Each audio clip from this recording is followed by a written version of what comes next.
क्या दे दिया है, जूठन। जूठन एक आत्मकथा, क्वेश्चन पूछेगा जूठन क्या है तो आत्मकथा, अगर ऑप्शन में आत्मकथा नहीं रहेगा तो कहानी भी मारना, क्योंकि आपने जीवन के बारे में पूर्ण रूपेण व्याख्या किसी सारांश के माध्यम से कर दिया जाता है तो उस शीर्षक को ही कहानी कह सकते हैं या फिर आत्मकथा कर सकते हैं। पद्य क्या होता है, बहुत छोटा, लेकिन गद्य क्या होता है कि कुछ मतलब लंबी 3-4 पृष्ठ का हो जाए तो उसे क्या कहा जाता है, कहानी या आत्मकथा।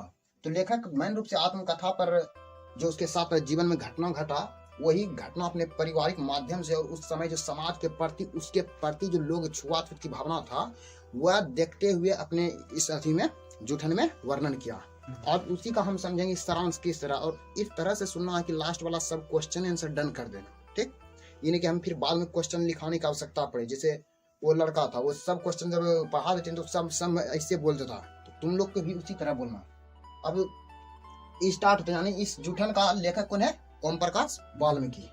ओम प्रकाश वाल्मीकि का जन्म हुआ था 30 जून 1950 ईस्वी को उत्तर प्रदेश यानी मुजफ्फरपुर के बरला में हुआ था। बोल रहा इसको यानी लेखक ओम प्रकाश वाल्मीकि को बचपन में किस नाम से जानते थे, मुंशी के। ये अपने परिवार का जो है ना सबसे छोटा था, एक बहन थी और इसके अलावा 3 भाई थे, जिसमें 2 भाई का नाम दिया सुखबीर सिंह और जसवीर थी।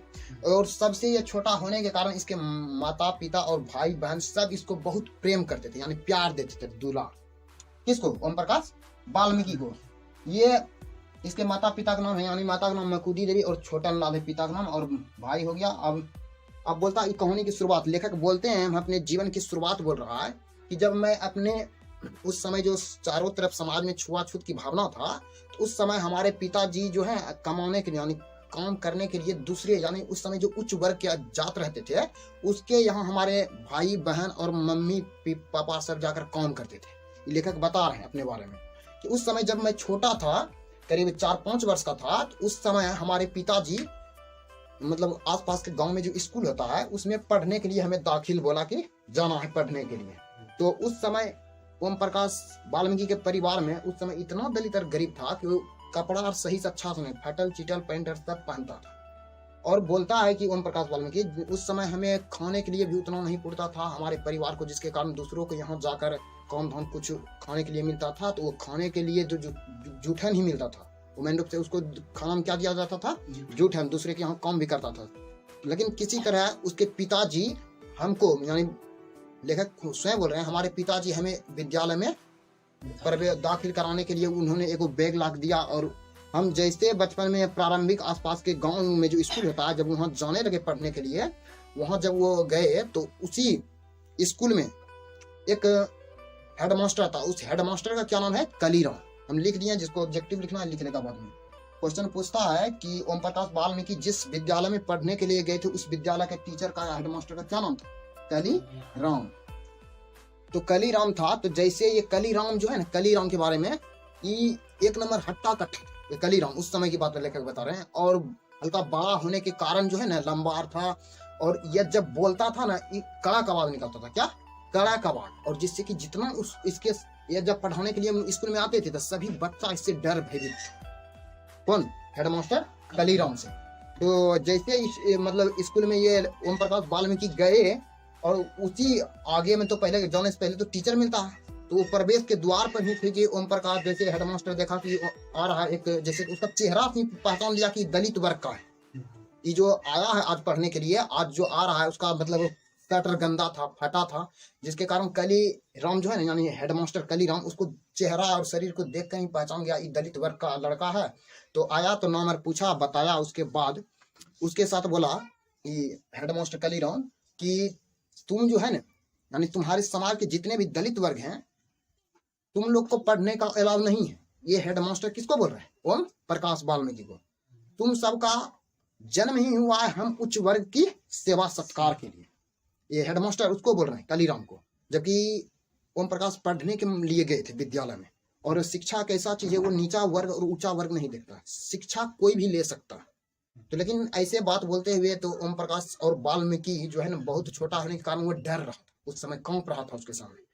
इतना बोला कि तुम्हारा काम क्या है जब तुम विद्यालय अबे करता है, ये बोल रहा था हेडमास्टर, तुम जो है ना आज जो स्कूल मैदान के चारों तरफ बाग बगीचा नहीं होता, वो बाग बगीचा का जो पत्ता टूट कर गिर गया तो जाओ तुम लोग का परिवार है, जो तुम लोग का दलित वर्ग का जितना भी छात्र रहता है यानी बच्चा रहता है, वो पेड़ पर चढ़ने में बहुत तेज होता है।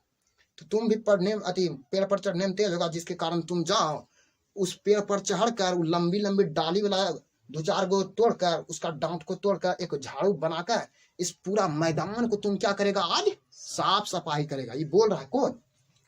कलीराम बता रहा। ये ओम प्रकाश वाल्मीकि को बचपन की प्रारंभिक शिक्षा के लिए जब गए थे गांव में, तो इतना बोला उसके हेडमास्टर, और डर के मारे, बच्चा है भाई, कोई भी बोलेगा वहाँ कोई नहीं। और पहला एक दलित का है कि हौसला के लिए ये चला गया था पढ़ने के लिए, डर के मारे ये भी उस समय ये बड़ा होने के कारण ये भी लिया, चढ़कर गया, तोड़ा, और उस दिन भर दिन पूरे मैदान को साफ सफाई कर दिया। कौन? ओम प्रकाश वाल्मीकि, उसी हेडमास्टर के कहने पर। फिर ओम प्रकाश वाल्मीकि बोलते हैं कि जब मेरे साथ ये किया तो मैंने सोचा कि चलो आज साफ सफाई कर दिया तो कल दूसरे दिन जाएंगे विद्यालय तो हमको पढ़ने के लिए मिल जाएगा। लेखक स्वयं अपने बारे में बोल रहे हैं। फिर लेखक दूसरे दिन जैसे हुआ तो दूसरे दिन भी गया तो कलीराम पहले से पढ़ा रहा था, मतलब प्रवेश कर हाजिरी जो होगा बनाता होगा। तो जैसे गेट पर गया ये ओम प्रकाश वाल्मीकि, जैसे एक पाँव अंदर रखने वाला था तो तैसे ही हेडमास्टर जो कलीराम है उसको धोप कर बोलता, रे उधरे रहेगा, पैर तुम्हारा नहीं सटना चाहिए, तुम्हारा काम पढ़ने का नहीं है, तुम दलित वर्ग जो है तुम्हारे लिए पढ़ाई नहीं है, सिर्फ उच्च वर्ग के लिए पढ़ाई के लिए ये विद्यालय है। अब तुम इसमें पढ़ाई नहीं कर सकता, तुम्हारा काम मैं बताया ना कि झाड़ू लो जो कल बनाया था, उसी झाड़ू से आज भी क्या कर दो, साफ सफाई कर दो। ठीक, अब यहाँ ध्यान दो। बोल रहा है कि फिर ओम प्रकाश वाल्मीकि, फिर मैंने गया उस दिन भी साफ सफाई पूर्ण रूपेण कर दिया। ओम प्रकाश वाल्मीकि फिर बोलते हैं कि उस दिन तो एक तरफ से मैंने सोच लिया था, उस दिन साफ सफाई करके गया तो उस दिन मैं खाना ताना भी नहीं खाया था घर में और चुपचाप जाकर सो गए थे। तो मेरे पिताजी को कुछ लोगों गांव वाला ने बोल दिया कि ओम प्रकाश वाल्मीकि मतलब वहां जाकर पढ़ता नहीं बल्कि वो सारा मैदान के चारों तरफ क्या करता है, साफ सफाई करता है। फिर उतना में ही ओम प्रकाश वाल्मीकि को जैसे तीसरा दिन उस दिन झाड़ू लगा कर आया और तीसरा दिन सोचा कि ओम प्रकाश वाल्मीकि आज कलीराम से पहले यानी टीचर के घुसने से पहले हम विद्यालय में दाखिल हो जाएंगे और उसके पश्चात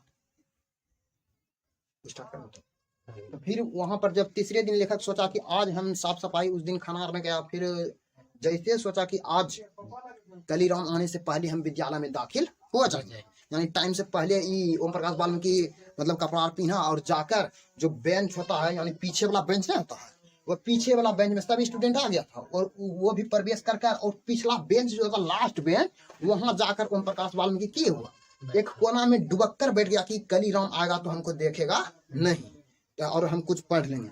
और जैसे कलीराम प्रवेश का आया तो उस सब स्टूडेंट उच्च वर्ग का तो तनिक प्रेम था तो बोला कि रे वो दलित वाला नहीं आया है, वो ओम प्रकाश वाल्मीकि।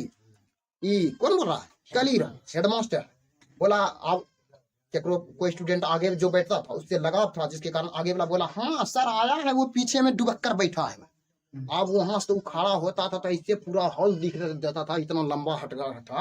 वो देखा ये बोला, जैसे स्टूडेंट बोला तो उसको इतना गुस्सा आ गया कलीराम को कि वो प्रवेश कर गया, बेंच पर बैठ गया। इतना यही गुस्सा से वहां से मतलब अपने स्टेट पर से जैसे गया बेंच के पीछे जहां बैठा था ओम प्रकाश वाल्मीकि, डुबक कर एकदम कुड़िया कर कि कोई देखे नहीं, स्टूडेंट में नहीं छिपता है और उसे डुबक कर छिपा था। और इतने में ही वहां से आया कलीराम, उसके गर्दन जो था ना, एक तो बच्चा था और उसका हाथ लंबा था, तो लंबा हाथ होता था जिसके कारण उसको ईला जो नहीं होता पंजा, तीर का पीछे वाला, ऐसा पकड़ा और इस तरह उठाते हुए, इतना तमीर ताकत होगा, उठे ले वो गया स्टेज पर जाकर वहां छोड़ दिया। किसको?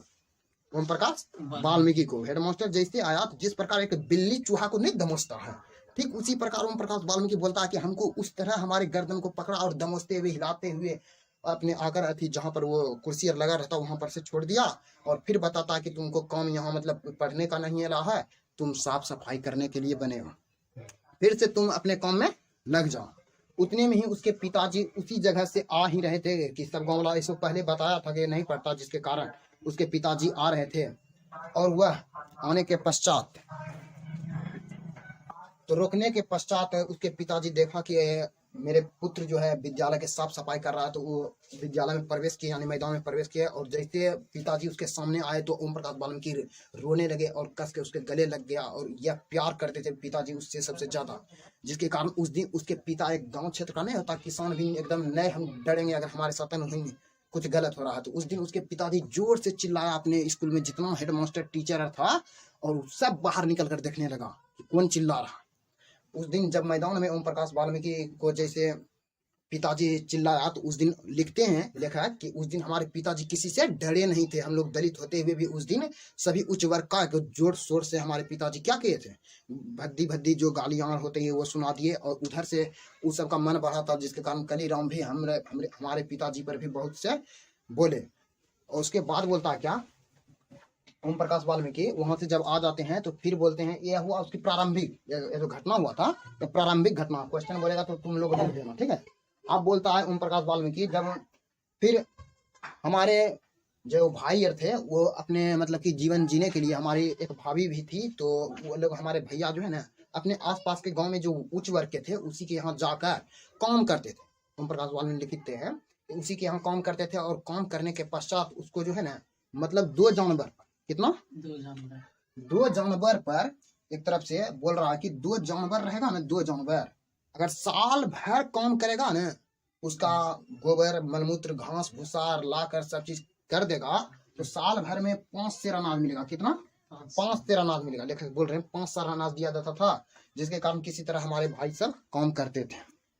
और एक दिन की बात है, फिर बोलता है लेखक कि हम लोग को तो किसी तरह जैसे कि साल भर उसके यहाँ काम करते थे, तो जब काम करते थे तो वो जो है दिन भर जैसे काम किए तो एक के टाइम हमको खाना देता था। जिस मालिक के यहाँ हम काम करते थे वह मालिक हमको कितना खाना देता था, एक टाइम। और वह खाना जैसे कि रोटी अगर शाम में बनाया मालिक हमारे लिए, तो वह रोटी में क्या करता था कि गेहूं का आटा का और भूसा गाय का नहीं होता है, उसको मिलाकर उसको देता था। और उसके पश्चात जो मालिक अगर खाना खाए वो जो जूठा बच गया, वही जूठा को हम सबको देते थे, मतलब जो मेरे भैया सब काम करते हैं उसको देते थे। लेकिन उस पर भी हमारे भाई सब जो भी थे वो सब क्या थे, खुश थे। उस पर भी हमारे भाई सब खुश थे और उसी किसी तरह भी रह लेते थे। तो फिर लेखक बोलते हैं कि एक दिन की बात है कि जब हमारे गांव का सबसे बड़ा किसान नहीं होता है, उसी गांव का सबसे बड़ा किसान था सुखदेव, क्या है, सुखदेव सिंह त्यागी। क्या था, सुखदेव सिंह त्यागी। इसकी बेटी की सगाई होने वाली थी, इसकी बेटी की सगाई होने वाली थी। लेखक लिखते हैं कि उस समय जो भी हमारे दलित से ऊंचे वर्ग के थे, अगर उस गांव में किसी भी लड़की का शादी होता था, हम दलित लोग उस यानी जिसकी बेटी है उससे बिना मजदूरी लिए उसके आसपास रास्ता पूरा दलित वर्ग मिलकर साफ सफाई कर देते थे। उस समय जो किसान ये सुखदेव सिंह त्यागी है, इसी के यहाँ इसके माता और जितना भी भाई बहन काम करते थे। और उस दिन इसकी बेटी की शादी में जो है ना, इसके परिवार यानी माता पिता भाई सब मिलकर जो है ना इसके आसपास जितना चरपाई गोबर होता है उसको सब साफ कर दिया, बिना मजदूरी का, फ्री में साफ कर दिया। और क्योंकि कहा जाता है कि जब एक लड़की का गांव में शादी होता तो उस लड़की समाज के लिए एक बेटी के समान होता, जिसके कारण हमारे दलित वर्ग के, ये दलित वर्ग का होता है ऐसा दिल होता है, उच्च वर्ग का ऐसा दिल नहीं होता, जिसके कारण सभी दलित वर्ग मिलकर रोड का साफ सफाई कर दिया, चारों तरफ कर दिया। और साफ सफाई करने के बाद जो चारपाई और मतलब गोबर का कचरा था वो सब हटा दिया, उसके घर के चारों तरफ और रास्ता सब क्लीन कर दिया, दलित वर्ग मिलकर बिना मजदूरी का। उसके लिए कुछ भी खाना भी नहीं दिया था।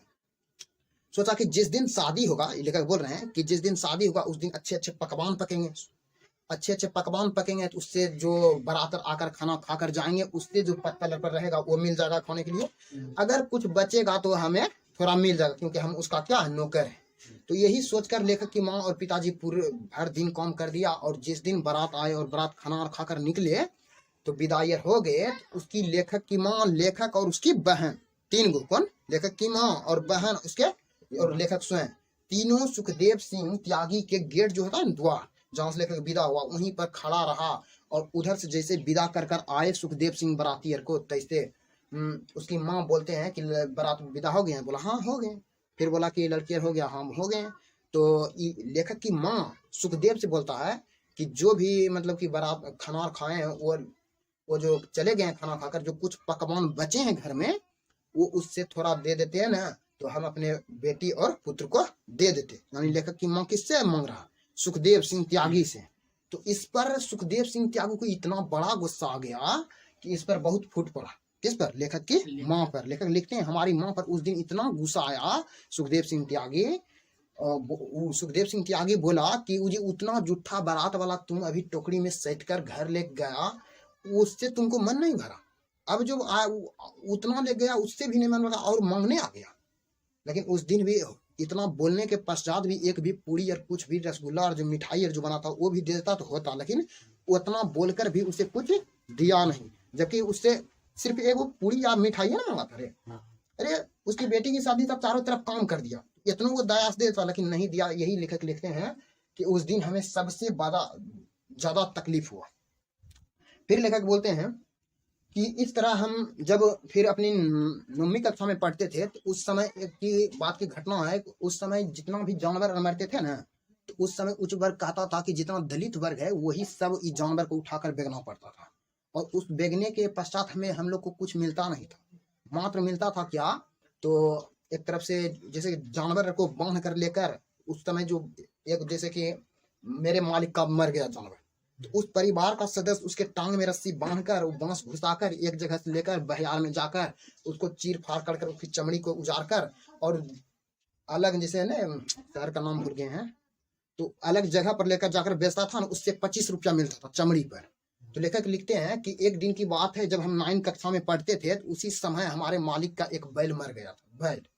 और बैल मर गया था उस समय लेखक जो है मालिक जो है वो मालिक मेन रूप से हमारे घर में जो सदस्य थे उसको आकर कह दिया कि जल्दी से ना बैल को हटकाओ, और जल्दी से हटकाना पड़ता था, नहीं तो मारबो करता था, साथ में भद्दी भद्दी गालियां देता था।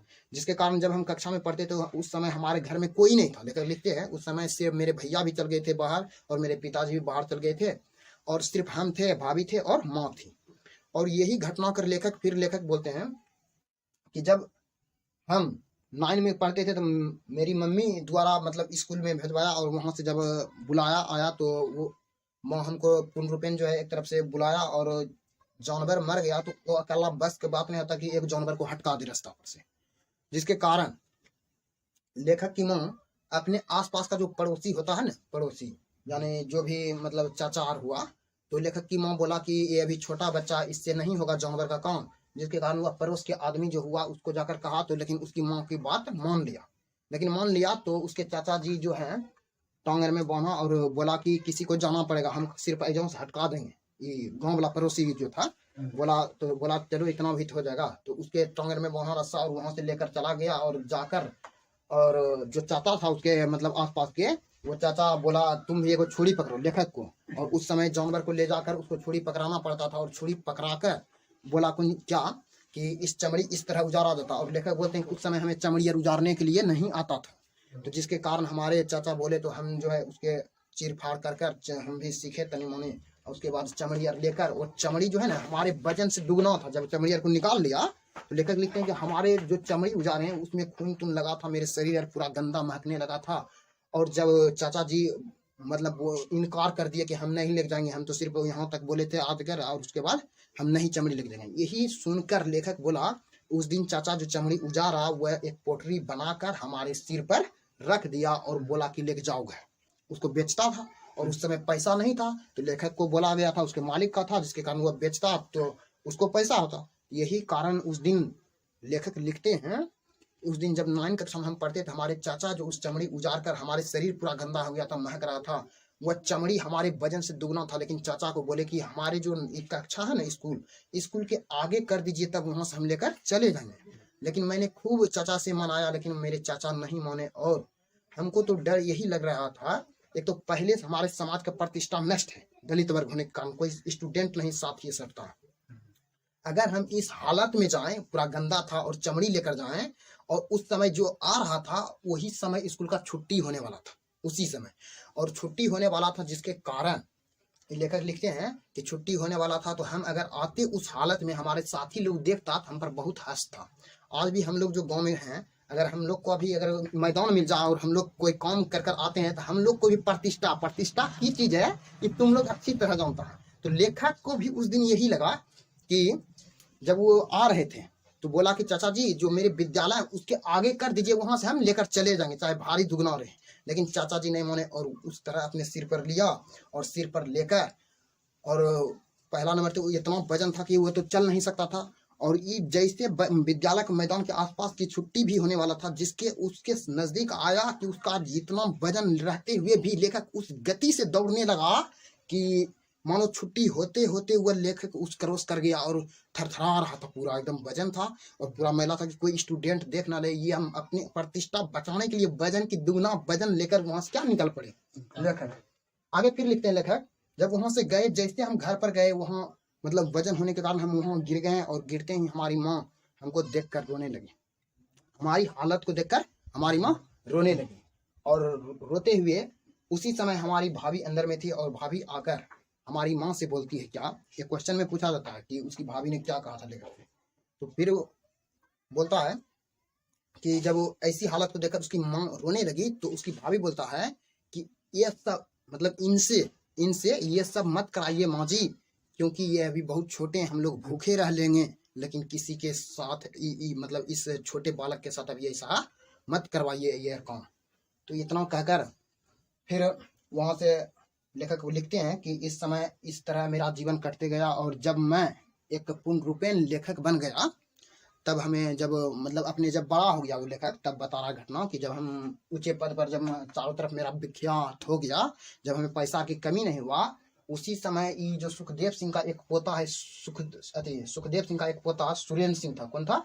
सुरेंद्र सिंह। गांव में ही पढ़ते हुए जब वो बाहर से आ रहे थे तो वो हमारे गांव में ही पहले हमारे घर को देखा कि हमारे गांव में कोई एक लेखक है जो कि फेमस हो गया है, तो वो पढ़ते हुए पहले हमसे आकर मिलने आया था। कौन? सुरेंद्र सिंह। जैसे सुरेंद्र सिंह इससे मिलने के लिए आया तो जो एक दलित वर्ग का प्रतिष्ठा आता है, तो उस तरह वो तो जान गया लेखक की ये तो उसका पोता है, तो इस तरह लेखक को याद आते हुए उसको खाना पानी दिया। यानी उस समय शादी ब्याह हो गए थे लेखक का, जब लेखक की पत्नी उसको खाना दिया तो उस समय ई सुरेंद्र सिंह खाना खाते हुए किसके घर में? ओम प्रकाश वाल्मीकि के घर में खाना खाते हुए बोला कि भाभी ये खाना बहुत अच्छी लगी, एकदम बेहतर है, ऐसी भद्दी भद्दी और कुछ टिप्पणियां बोलने लगे। तभी लेखक को याद आता है कि जब हमारी माँ और बहन और हम इसके फुआ की शादी में उसके गेट पर खड़ा रहा और भर दिन साफ सफाई कर इसके जब दादा से हम मांगे थे मात्र एक मिठाई या पूरी, तो वह पूरी नहीं देकर हमारी माँ को कितना गुस्साया था। आज हमारे घर में इतना इज्जत मिल रहा और हमारे टिप्पणियां कर रहा है। लेखक को यही बात आकर उसका दिल क्या आता, कष्ट में डूब जाता है। फिर यहाँ से इसका आपका सारांश समाप्त हो जाता है। अब देखते हैं क्वेश्चन आंसर क्या कहता है। अगर अच्छा सुना हुआ तो आंसर देगा। पहला क्वेश्चन है जूठन। पहला क्वेश्चन कह रहा है विद्यालय में लेखक के साथ कैसी घटनाएं हुई। नहीं लिख सकता है। विद्यालय में लेखक के साथ लिखेगा, विद्यालय के हेडमास्टर का नाम था कलीराम, और जब विद्यालय में लेखक पढ़ने के लिए जा रहा था तो उसके साथ हमेशा क्या अच्छी बर्ताव नहीं होकर उसे पेड़ पर कलीराम धोप धाप कर डांट कर उसको हमेशा विद्यालय के साफ करवाया था, उसे हमेशा स्टडी से यानी शिक्षा से दूर रखता था। इस तरह बैठा कर लिख देगा। हम जो सारांश बनाए अभी उतना ही टाइम है। आगे बोल रहा है पिताजी ने स्कूल में क्या देखा और उन्होंने आगे क्या किया, और पूरा विवरण शब्दों में लिखे। उनके पिताजी स्कूल में क्या देखा, तो क्या देखा नहीं देखा कि जब वो रास्ते से जा रहे थे, हम उसको गाँव वाला पहले भी कहा था एक दिन पहले भी कि आपके पुत्र को जो शिक्षा नहीं मिलता है, सिर्फ क्या करता है आपके पुत्र को साफ सफाई में भिड़ाता है, जिसके कारण उस दिन पिताजी रास्ते से आ रहे थे तो वह उस दिन मैदान में गए तो पिता उसके पुत्र को साफ सफाई करते हुए देख उसके पिताजी उस दिन अपने स्कूल के जितना हेडमास्टर था सब जोर शोर से चिल्लाकर भद्दी भद्दी गालियां देने शुरू कर दिया था उसके पिताजी। इस तरह लिख देगा। अगला क्वेश्चन है बचपन में लेखक के साथ जो कुछ हुआ आप कल्पना कर सकते हैं। जो हुआ उसके साथ आप कल्पना कर सकते हैं, आपके साथ भी ऐसा होगा तो इस स्थिति पर आप कुछ लिखेंगे। खैर ये क्वेश्चन नहीं पूछता है। इस तरह फिर बोल रहा कि ऐसे तो लिखेगा तो नहीं लिख सकता बचपन में ऐसी घटना पर, तुम डायरेक्ट पूरा सारांश बना दो उसको। अगला बोल रहा किन बातों को सोचकर लेखक के भीतर कांटे चुभने लगे, कांटे जैसे उगने लगते हैं। ये वाला याद रखना, ये पूछ सकता है किन बातों को लेखक सोचकर या याद कर उसको कांटे चुभते हैं। तो लेखक को यही बात कि जिस समय उसकी माँ और भाई और पिताजी दूसरे उच्च वर्ग के यहाँ काम करते थे, तो अपनी माँ और को काम करते, बहन की काम करते हुए देखकर कि एक उच्च वर्ग के सामने वह टिप्पणियां करते थे, उच्च वर्ग के आदमी उसको भाई बहन और को उसकी माँ को काम करते हुए देखकर टिप्पणियां करते थे, और लेखक उसको देखकर उसको याद आते हैं तो वह बहुत ही क्या होता है एक तरफ से उसको कांटे चुभते हैं। जो मतलब नौकर बनकर जो उच्च वर्ग के यहाँ काम करते थे यही काम उसके दिल में कांटे चुभते हैं, यही लिख देगा।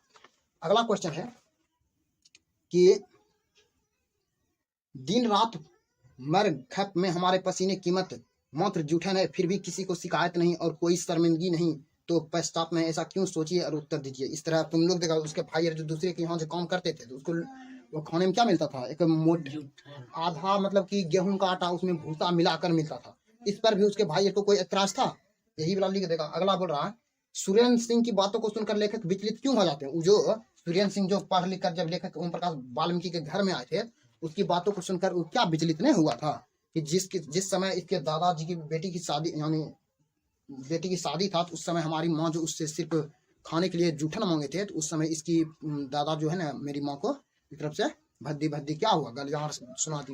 यही को सुनकर और आज उसी का पोता हमारे घर में क्या कर रहे हैं, खाना कर रहे हैं, यही सुनकर वो विचलित हो जाते हैं।